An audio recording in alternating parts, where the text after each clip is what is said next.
자, 요한복음 1장 12절 말씀, 요한복음 1장 12절 말씀 같이 읽겠습니다.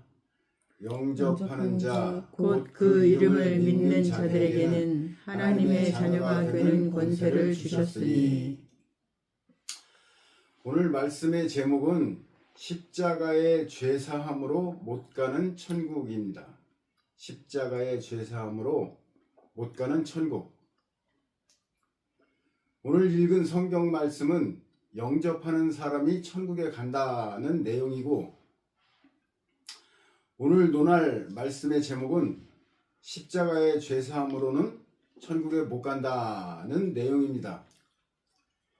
영접하면 천국 yes, 십자가의 죄사함으로는 천국 no.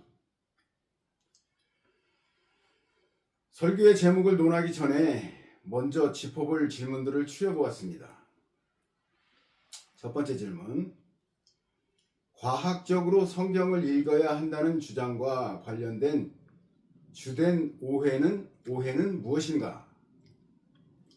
예, 그것은 성경이 과학책이냐라는 질문입니다.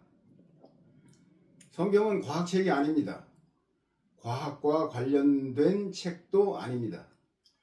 성경은 과학이나 과학 분야의 책은 아니지만 과학이 기본 바탕이 된 책입니다.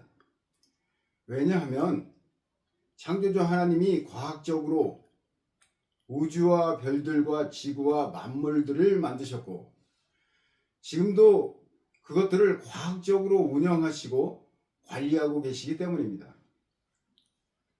창조주 하나님은 과학의 근원이시며 본질이십니다.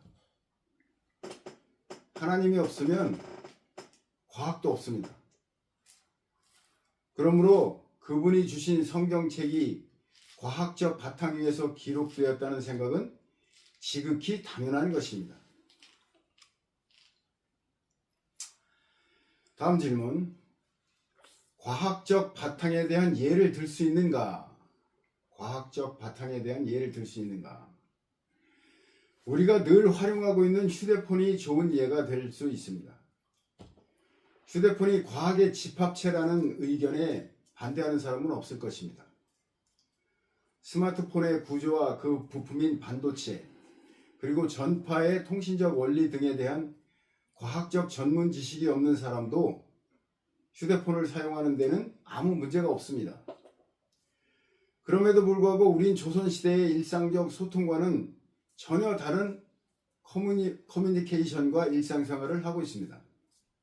우리는 AI, 디지털 포렌식, SNS 등등의 용어를 주고받는 세상에서 살고 있습니다. 현대인들이 모두 과학자는 아니지만 과학이 기본 바탕이 된 세상을 살아가고 있는 것입니다. 이런 맥락에서 성경이 과학적인 바탕에서 기록된 책이라고 말하는 것입니다. 창조주 하나님이 과학의 근원이신 것을 무시하고 성경을 읽으면 궤도를 벗어날 수밖에 없습니다. 이것이 오늘날 성경을 읽는 사람들의 가장 큰 문제입니다. 그래서 성경을 과학적으로 읽어야 한다고 거듭 강조하는 것입니다. 창조주 하나님은 우리에게 과학적으로 성경 읽기를 권하고, 사탄은 비과학적으로, 즉 휴머니즘 관점으로 성경 읽기를 권하고 있습니다. 모든 신도들은 휴머니즘을 택했습니다. 그래서 성경에서 창조주 하나님을 만나지 못하고 있는 것입니다. 다음 질문, 창조과학회와 창조과학신학은 어떻게 다른가? 창조과학회와 창조과학신학은 어떻게 다른가? 과학적 식견이 부족한 저는 창조과학회의 주장과 과학적 논중에 큰 도움을 받았습니다. 특히 창조과학회에서 출판한 기원과학이라는 책에서 많은 도움과 감명을 받았습니다. 창조과학회는 과학적으로 성경의 내용들을 밝혀내는 출중한 업적을 이뤄냈습니다. 특히 진화론을 무력화시키는 탁월한 공을 세웠습니다. 하지만 창조과학회는 성경의 특정 내용을 과학적으로 입증하는 공이 크지만 성경의 내용을 조직화하는 독자적인 신학에는 이르지 못했습니다. 그런 점에서 성경의 전체를 과학적으로 읽는 창조과학 신학과는 구별이 됩니다. 결정적으로 어떤 차이가 있는가? 창조과학회의 주된 상대는 진화론이지만 창조과학신학의 주된 상대는 모든 기독교 및 유대교입니다. 그리고 창조과학회는 성경을 과학적으로 옹호해 진화론을 무력화시키는 것이지만 창조과학신학은 창조주의 세계관과 창조주의 창조 목적적 구원론을 밝혀내는 것입니다. 창조과학회는 구원론에 변화를 주지 못하지만 창조과학신학은 전혀 다른 구원론을 제시합니다. 다음 질문. 창조과학신학의 창조 목적에 따른 구원론이란 무엇인가? 창조 목적에 따른 구원론은 무엇인가? 이것은 오늘 전할 말씀의 제목과도 관련이 되는 내용입니다. 결론적으로 말하면 십자가의 죄사함으로는 천국에 갈 수 없다는 내용입니다. 왜 십자가의 죄사함으로 천국에 갈 수 없는가? 십자가 때문이 아니라 죄사함 때문입니다. 천국에 가는 조건은 무죄와 의로움이 아니라 거듭남입니다. 요한복음 3장에서 주님은 니고데모에게 거듭나지 않으면 하나님 나라를 볼 수 없다고 말씀하셨습니다. 이것이 영적인 이치라고 말씀하셨습니다. 주님은 십자가에서 돌아가신 모습으로 승천하지 않고 부활하신 모습으로 승천하셨습니다. 십자가가 아니라 부활이 강조되어야 합니다. 부활이 거듭남이기 때문이며 거듭남이 창조 목적의 달성이기 때문입니다. 십자가의 모습과 부활하신 모습은 같은 모습 아닌가? 다른 모습입니다. 물론 본질적으로는 동일한 본체지만 부활하신 주님의 외형은 제자들이 알아보지 못하는 모습으로 변형되셨습니다. 손과 발의 못자국은 분명하게 남아 있었지만 얼굴은 제자들이 알아보지 못할 만큼 달라져 있었습니다. 주님은 십자가 이전의 존재로 소생하신 것이 아니라 새로운 존재로 거듭나신 것입니다. 이렇게 새 존재로 거듭난 사람이 하늘에 오를 수 있습니다. 그래서 십자가의 거듭남이 천국의 조건이라는 말인가? 그렇습니다. 천국은 죄 사함으로 가는 것이 아니라 거듭남으로 가는 것입니다. 그러므로 십자가를 통한 거듭남이 강조되어야 합니다. 죄 사함과 거듭남은 십자가 앞에서 동시에 일어나는 일 아닌가?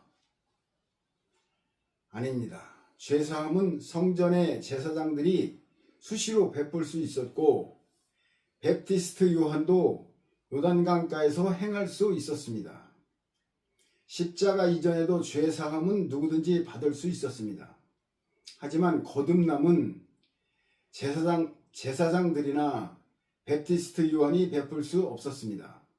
그들은 거듭남을 몰랐기 때문이고 거듭남은 타인이 나에게 베풀거나 제공해 주는 것이 아니기 때문입니다. 거듭남은 애벌레가 스스로 누에고치를 거쳐 나비로 진화하는 것과 같은 내용입니다. 천국은 죄사함을 받은 사람이 가는 곳이 아니란 말인가? 그렇습니다. 천국은 깨끗하고 순수한 사람이 가는 곳이 아닙니다. 천국은 이 땅에서 의롭게 산 보상으로 하나님이 주시는 선물이 아닙니다. 천국은 인간의 땅에서 태어나 하나님을 받아들인 사람이 가는 곳입니다. 이 땅에서 창조주 하나님을 받아들인 사람, 창조주를 영접한 사람, 하나님의 영으로 거듭난 사람이 가는 곳입니다. 새로운 생명체로 거듭나는 것과 같은 것인데 마치 땅을 기어다니던 애벌레가 하늘을 나는 나비로 거듭나는 것과 같습니다. 한 번 더 설명하면 죄사함은 시궁창에 빠졌던 애벌레가 깨끗이 몸을 씻는 것과 같고, 거듭남은 날개를 펄럭이며 하늘을 나는 나비로 다시 태어나는 것과 같습니다. 새 생명체로 깨어난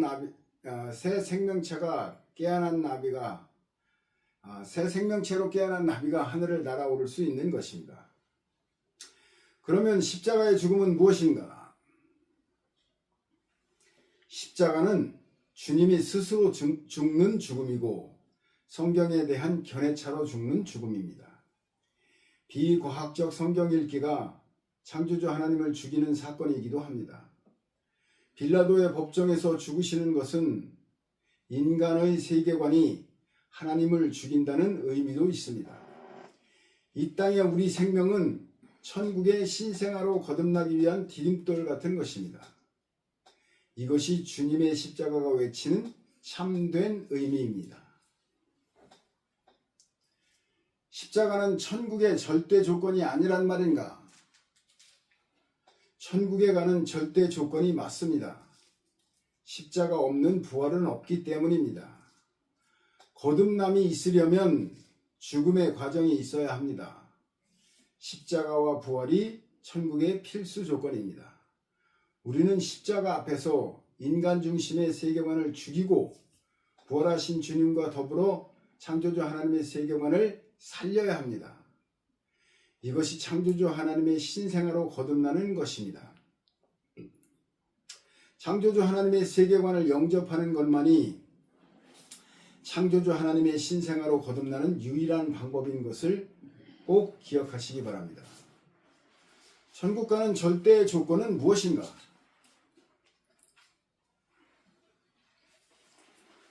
이 땅에서 창조주 하나님의 창조 목적에 따른 세계관으로 다시 태어나는 것입니다. 죄사함으로는 천국에 갈 수 없습니다.